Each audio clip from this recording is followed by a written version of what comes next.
अशोक कदम, वरिष्ठ पोलीस निरीक्षक, लष्कर पोलीस स्टेशन। या आठवड्यामध्ये एटीएम मध्ये आपल्या एटीएम कार्डची इन्फॉर्मेशन चोरून, त्याचा पासवर्ड चोरून नवीन एटीएम कार्ड कसं बनवलं जाते असाच एक प्रकार आमच्या हातीत घडलेला आहे, ते तुम्हाला दाखवतो।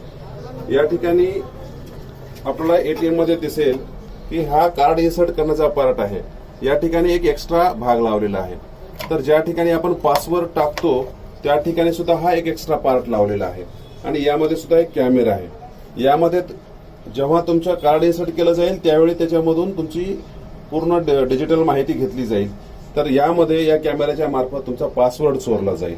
ह्या सगळ्या गोष्टी आपल्या बाबतीत होऊ नये म्हणून आपण एक चेक केला पाहिजे की हा भाग हलतो का, आणि जेव्हा तुम्हाला पासवर्ड टाकायचा असेल तर त्यावेळेस तुम्ही वर हात लावा आणि नंतर पासवर्ड टाका, जेणेकरून कॅमेरा असेल तरी तो पासवर्ड चोरला जाणार नाही व तुमचे एटीएम कार्ड सुरक्षित राहील। धन्यवाद।